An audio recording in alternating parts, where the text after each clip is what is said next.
ലൈംഗികാതിക്രമത്തിനിരയായി എന്ന ഒരൊറ്റ കാരണത്താൽ പരാതിക്കാരിക്ക് വിശ്വാസ്യതയില്ല എന്ന് സ്ഥാപിക്കാൻ നടത്തുന്ന നീക്കങ്ങളെ കോടതി ചോദ്യം ചെയ്യുകയാണ്. അത് അനുവദിക്കില്ല എന്ന് കോടതി മുന്നറിയിപ്പ് നൽകുന്നുണ്ട്.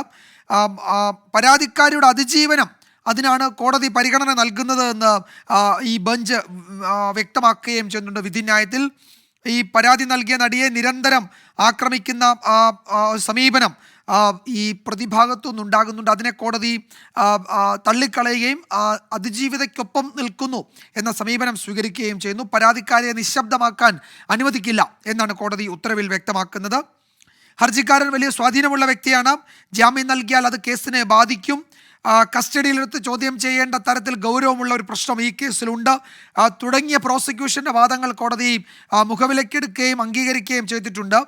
അതുപോലെ സർക്കാരിനെതിരെ നമ്മൾ നേരത്തെ പറഞ്ഞതുപോലെ ഈ 2019 ഹേമ കമ്മിറ്റി റിപ്പോർട്ട് സമർപ്പിച്ചിട്ടും 5 വർഷം സർക്കാർ മൗനം പാലിച്ചു എന്നാണ് കോടതി ചൂണ്ടിക്കാട്ടിയത്. അത് പൂഴ്ത്തിവെച്ചു എന്ന് കോടതി പറയുന്നു.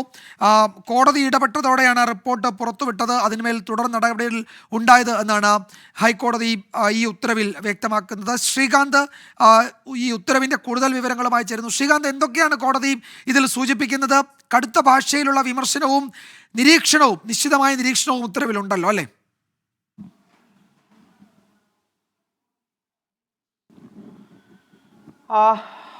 ഇതിൽ ഒരു പ്രധാനപ്പെട്ട കാര്യം, ആ വരി ഇപ്പോഴാണ് നമ്മൾ നോക്കിയെടുത്തത്. കാരണം ഇത് 22 പേജുള്ള ഓർഡറാണ്. അതിൽ കോടതി സർക്കാരിനെതിരെ നേരത്തെ വിമർശനം ഉന്നയിച്ചിരുന്നു എന്ന് നമ്മൾ പറഞ്ഞു. പക്ഷേ അത് ലാഘവത്തോടെ കാണേണ്ടതല്ല. അത് ഗുരുതരമായ ഒരു ആരോപണമാണ് കോടതിയുടെ ഭാഗത്തുനിന്നും ഉണ്ടായത്. അതിങ്ങനെയാണ് വിജയകുമാർ കോടതി പറയുന്നത്: ഹേമ കമ്മിറ്റി റിപ്പോർട്ടിലെ സർക്കാർ നിശബ്ദത അത് നിഗൂഢമാണെന്ന് ഹൈക്കോടതി പറയുന്നു.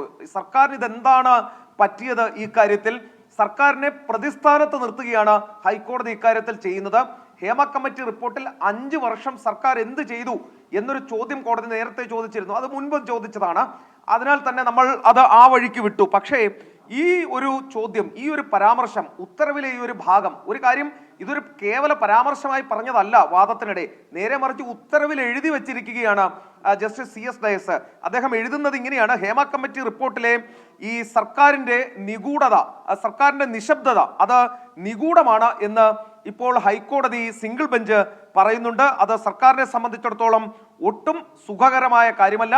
ഇതിന്റെ വിശദാംശങ്ങളിലേക്ക് വരികയാണെങ്കിൽ, അടിമുടി ഈ ഹേമ കമ്മിറ്റി റിപ്പോർട്ടിലേക്ക് കടന്നുകയറി ഇരകളുടെ അവകാശങ്ങൾ സംരക്ഷിച്ച് അവർക്ക് മുന്നോട്ട് പോകാനുള്ള പ്രചോദനം നൽകി, പിന്തുണ നൽകിയുള്ളതാണ് ജസ്റ്റിസ് CS ഡയസിന്റെ ഇന്നത്തെ ഈ ഉത്തരവ് എന്ന് പറയേണ്ടി വരും. അത് ഇപ്രകാരം പോകുന്നു: പരാതിക്കാരിക്കെതിരെ സിദ്ദിഖ് ഉയർത്തിയ വാദങ്ങൾ കോടതി തള്ളുന്നു. പരാതിക്കാരിക്ക് വിശ്വാസ്യതയില്ല എന്ന വാദം അനാവശ്യമെന്ന് കോടതി പറയുന്നു. ലൈംഗിക അതിക്രമത്തിന് ഇരയായി എന്നത് വെച്ച് പരാതിക്കാരിയുടെ സ്വഭാവത്തെ മേലിൽ വിലയിരുത്തരുത് എന്ന് അഭിഭാഷകനോടാണ് കോടതി പറയുന്നത്.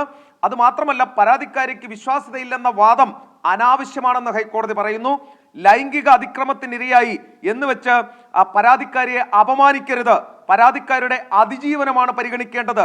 പരാതിക്കാരിയെ നിങ്ങൾ ആക്രമിക്കുന്നത് നിശബ്ദയാക്കാൻ വേണ്ടിയാണ് എന്നറിയാം എന്നുകൂടി കോടതി പറഞ്ഞു വെക്കുന്നു. അതായത് അടിമുടി വിമർശനം പ്രതിഭാഗത്തിന്, സർക്കാരിന്, ഒപ്പം പ്രതിക്ക് കോടതിയുടെ ഭാഗത്തു നിന്നും ഉണ്ടായി. ഈ ഉത്തരവ്, ഇനി വരുന്ന വെളിപ്പെടുത്തലുകൾ, ഇനി വരുന്ന SITയുടെ അന്വേഷണം, ഇനി കോടതി പരിഗണിക്കാൻ പോകുന്ന ജാമ്യാപേക്ഷകൾ എല്ലാത്തിനും തന്നെ ഒരു ആധാരമായി മാറും എന്ന സംശയം വേണ്ട. തുടർ പ്രതികരണങ്ങൾ ഉണ്ടാകും. ഇതിനിടയിലും നമ്മൾ മറന്നു പോകരുതാത്ത ഒരാളുള്ളത് മുകേഷ് MLA ആണ്.